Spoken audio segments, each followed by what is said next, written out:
நீங்க உங்களோட வசதிக்காக அவங்களோட நிக்கிறதும் அவங்களோட நிக்காம இருக்கிறதும் நாடகம் ஆடுறதும் நாடகம் ஆடாம இருக்கிறதும் அது சரி. நம்புற மாதிரியே நாடகம் ஆடுறதுலதான் நீங்க கில்லாடிகளாச்சு.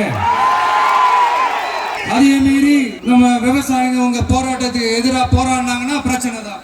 அதனால இனிமேல் உங்க நாடகத்தை பார்த்துக்கிட்டு மக்கள் சும்மா இருக்க மாட்டாங்க. உங்களோட இந்த விமான நிலையத்துக்காக நீங்க ஆய்வு செஞ்ச இடத்தை மறு ஆய்வு செய்யணும்னு ஒன்றிய அரசுக்கும் மாநில அரசுக்கும் நான் கேட்டுக்கிறேன். விவசாய நிலங்கள் இல்லாத இந்த பாதிப்புகள் குறைவா இருக்கிற இடங்களா பார்த்து உங்களுடைய விமான நிலையத்தை கொண்டு வாங்க. வளர்ச்சி தான் மக்களின் முன்னேற்றம். ஆனா அந்த வளர்ச்சின்ற பேர்ல நடக்கிற அழிவு மக்களை ரொம்பவே பாதிக்கும். நம்மளுடைய ஆட்சியாளர்களுக்கு ஒரு சில கேள்விகள். நீங்க எதிர்கட்சியா இருக்கும் போது 8 வழிச்சாலையை எதிர்த்தீங்க, அந்த காட்டுப்பள்ளி துறைமுகத்தை எடுத்தீங்க. அதே தானே இங்கேயும் அதே நிலைப்பாடு தானே இங்கே எடுக்கணும். எதிர்கட்சியா இருக்கும் போது விவசாயிகளுக்கு ஆதரவு, ஆளுங்கட்சியா இருக்கும் போது விவசாயிகளுக்கு எதிர்ப்பா? எனக்கு புரியலையே.